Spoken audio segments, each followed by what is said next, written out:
Good evening, good morning, good afternoon, boys and girls, children of all ages. If you're watching the video, you will see that I got my mop cut, not as long as it was. And you may or may not notice that as I'm getting older, and this is kind of in reference to, I want to say last week's podcast, but that's not true. As you know me, it hasn't been a week, it's been slightly longer. You may notice that my hair is getting darker instead of grayer and lighter and whiter. I don't know why this is. I think part of it, and I've read up a little bit. I am no expert in any way, shape, or form in this area, so take your advisement that back up. Take the advice you're getting from me and add a grain of salt. Um, I've been living better. I've been eating healthier. I've been doing a lot of things that I haven't done in a long time for various reasons. If you know my backstory, then you'll know what's going on. If you don't, maybe you can figure it out by listening to my other podcasts. I don't know.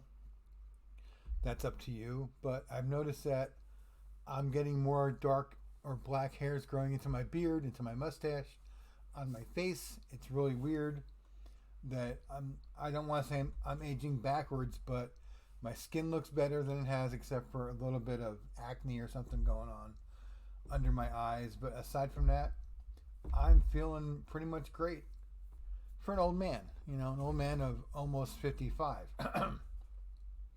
I've got some newly discovered problems like sciatica in my it affects one side of my body, so that's fun. Add that on top of the neuropathy that I don't know what's causing that yet. I haven't been able to get into see a neurologist yet, but I think I'm going to because I want to talk to him about some memory issues I'm having, which is kind of weird because as other things get better and increase, there are things that are getting worse and decreasing as I go. And I understand that memory is a funny thing that we really don't understand how it works. I also know that memory has a lot to do with your age, and as we get older, we forget things. The mind doesn't work as quick. The synapses don't fire as fast as they used to, and we forget stuff. It happens. I understand that. But I think somewhere in that, I don't want to call it a sweet spot because that indicates something good, but in that area between old age and other things, there's some memory things and some cognitive things going on that I'm kind of concerned about. Do I think I have Alzheimer's? No, I don't. Do I think that I could have Alzheimer's? Absolutely, yes, I do. I think that could be a definite possibility. I don't know if it runs in my family or not, because my family is one of those that we don't talk about other people. I don't understand why. I always try to be upfront and forward with my children about things. Like, this is wrong with me, or that's wrong with me, or this is going on, or whatever. Now, do I share every nitty gritty detail? Absolutely not. No, I don't, because I don't think that anybody needs. Man, I cannot talk today. I don't believe that anyone needs to know all the minutia about my life. Just the way it is. And something I've always maintained is if I want you to know something about me, I will tell you. If I don't want you to know, I will never tell you. And it absolutely angers me to no end when people talk about me to others about things that they don't need to know. I've had quite a few people in my life do that, and my answer to that is it's my story. It's mine to tell, not yours, no matter what you think is the reason to do it or why you should do it or anything like that. That is patently false. It's untrue. It's a no-no. No, nay, nay, as my favorite comedian John Panette used to say. So the upshot of that is if it's something that I want you to know, I will tell you. If it's something I haven't specifically said, hey, go out and tell the whole world about this, and absolutely go ahead and do it. If I haven't done that and you're talking about me, you're wrong. And I'll have a follow-up final point for that at the end of the video. What else is going on? Life in Cali is really well. beautiful weather. I went to the beach this weekend. It was absolutely gorgeous. Um, I try to go to a taco place every Saturday. It's just a thing I do. It's a routine. I've never really had routines, not since I left the military many, many, many years ago, probably before some of you were even born. So it's nice to have routines. I think you should have routines that make you happy. I think you should do things that give you joy. Life is crappy enough without imposing all these things upon ourselves. I am back to sewing again. I've done some sewing and I've done some crafting. I've done some stuff for friends of mine, and it's enjoyable. And it could be an hour, could be 10 minutes, could be several days, whatever. Find a hobby. Find something that you like outside of work, outside of your normal routine, and you'll be much happier. It's relaxing. I know I've talked about this before, but I pretty much given up coffee. I couldn't tell you the last time I had it. It's been months and months and months, probably May. I don't think I had any in June. I know I haven't had any since June. So April or May, I quit drinking coffee because I had given up sugar. Well, adding sugar to my coffee. I still have sugary snacks and things. And I'm working on slowly edging those out and replacing them with fruit and other yummy good things for me. But it got to the point where it was costing me a lot of money for monk fruit. It's like stupid expensive to buy it. And I decided that I didn't need it. So I switched to tea and honey. And I've been really happy with it. It's a relaxing thing. It doesn't get me all amped up and wired up. It doesn't mess up my stomach. Makes me happy. So it's that's almost like becoming a routine now too. So I have my tea, I do my crafting, or I do my reading or whatever, and it's great. I'm back to sewing. I've got a really nice sewing machine, finally for once. I probably shouldn't have, but I splurged and I got it, and I'm happy with it. It's a nice Brother. All kinds of fancy stitches and patterns, and it even does some embroidery. I haven't figured it all out yet because I don't know how to use it, but it's on the list of things to learn. I'm going through the stitches as I need them. I'm watching a lot of crafting videos now, which leads into my next thing, how to pay for it all. Many years ago, I did retail, and I got to the point where I couldn't do it anymore because of physical limitations. So I used to get email after email from sites like Indeed and Monster and whatever, all the career.com or careerbuilder.com and all these about selling insurance. I'm like, I don't want this. Stop sending me this. So for about 2 years,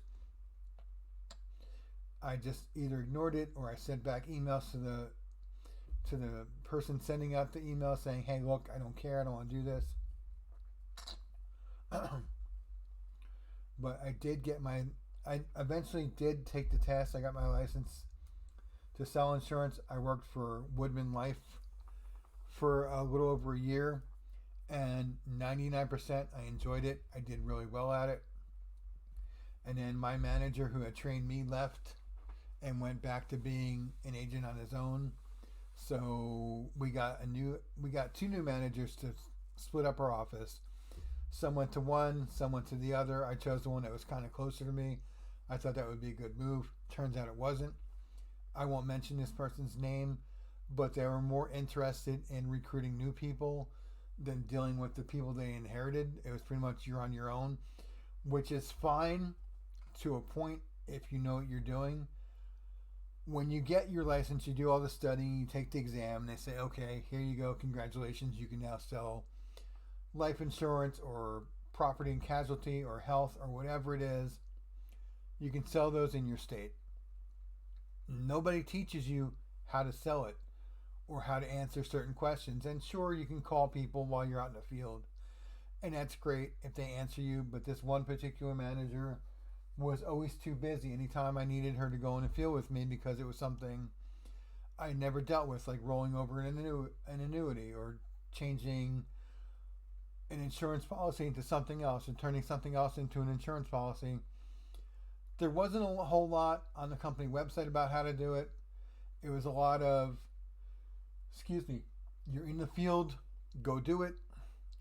Knock yourself out. If you have questions, call us. And it's funny how the agents they wanted you to call were often on another call with another client somewhere else. So it's a lot of, I'll get back to you. It's a lot of, I don't know, I'll find out, whatever. And you look like an idiot in the field. So after a few months of working for this person, I said, all right, this is stupid.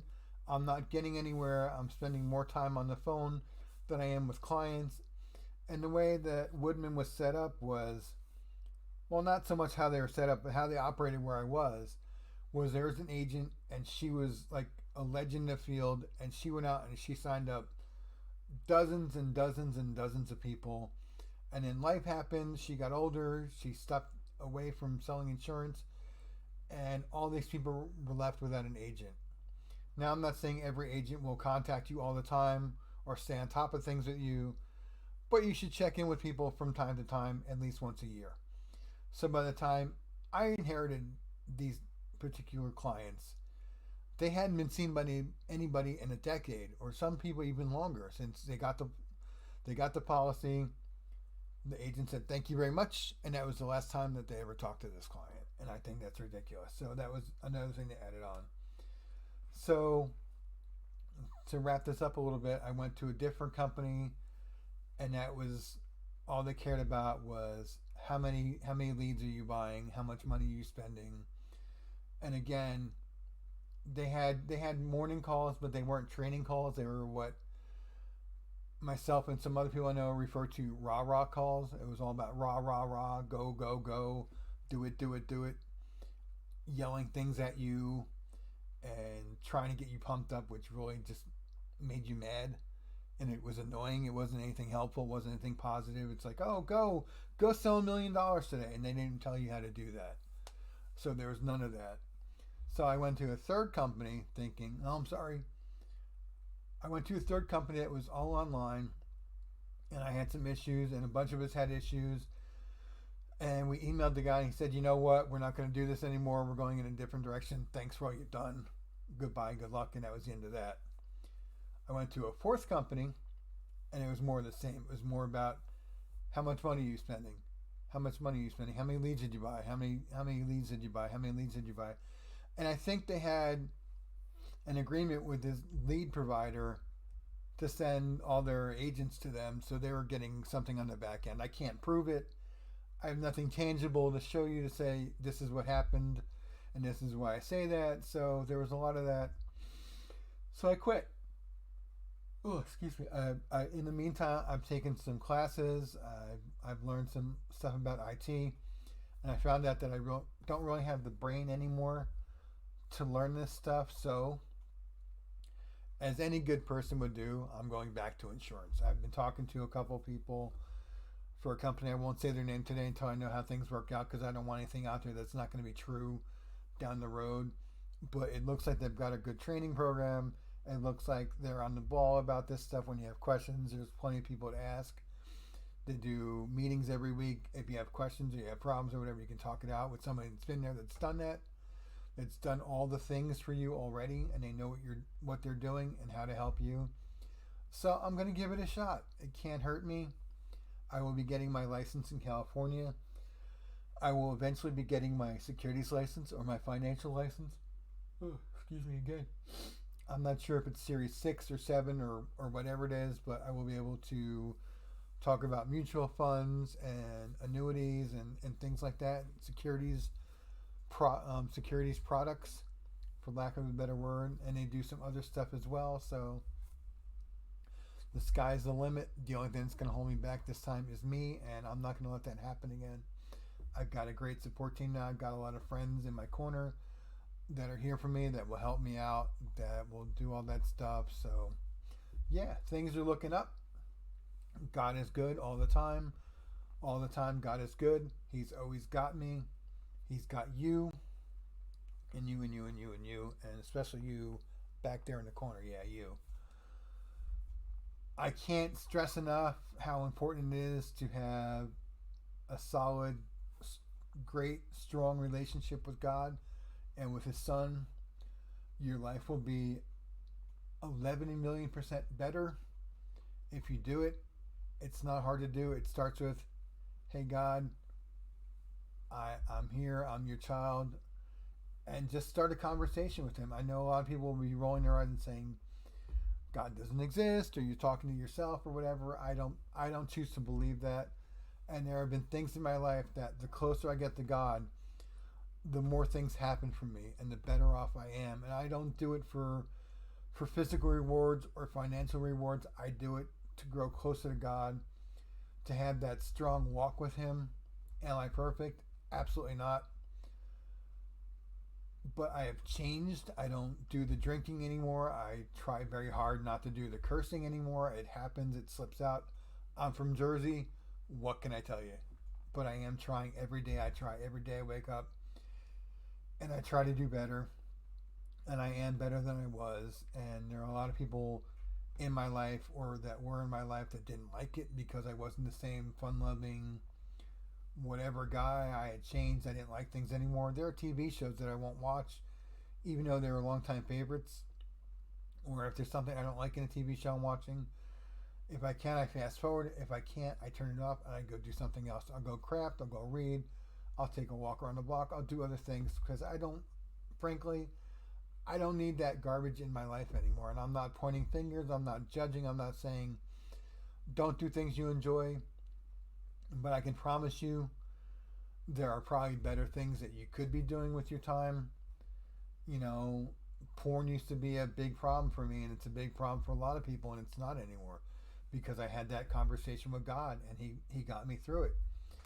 He will never lead you to anything that you can't handle or he can't get you through. If you're tempted, he always gives you a way out. Always, always, always, there's a way out of whatever is tempting you or whatever you're doing that you feel is wrong. If you feel in your gut that it's wrong, it's probably wrong, and you're feeling that for a reason. And you know me, I don't like to get all preachy, but I do want to up my game, and I do want to share God in Christ with everyone, because as a Christian, I feel it's my right to, and I feel it's my obligation to. Not obligated like, oh, you better do this or else. More like, he has given me so much and he's done so much for me that I want everybody to know about this. So crack open that Bible, read some devotionals, go talk to someone at church. If you don't belong to a church, go check out some in your area. There's one that's right for you. Not every church is right for everyone. Not everyone is a good fit. So I'm not saying that you go to the first church you belong to. If you go for a while and you don't like it, 6 months, a year, check out other churches. It's not like you're cheating on your church. You're trying to find the fit that's going to be the best for you, and it's going to do the best in your spiritual growth.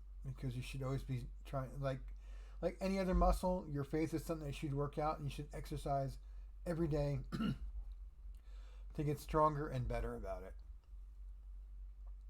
As I like to wrap up my podcast with and my blogs with, as always, this is just my 2 cents. Your mileage may vary. If you're on a website that has some kind of feedback or some kind of survey or a place to voice your opinion, please do that. Let me know what you think. I am very open to suggestions. I may not take them as easily, but I am open to receiving them. Something else I'm working on. Thanks for listening. I hope you got something out of it. I hope this helped you in some way. And one final word or several words. For the people that are spying on me and reporting back to other people about things I'm saying on this podcast, if you have something to say to me, say it to me. Don't say it behind my back, because eventually it will get back to me. And it makes you look foolish, and I hate to say it, but it makes you look stupid. And I can guarantee you, if you think you know the whole story about anything, I know you don't. 100% fact, you do not know the whole story, because none of you have come talk to me about it. If you want to know, come talk to me, and I will share what I'm comfortable sharing.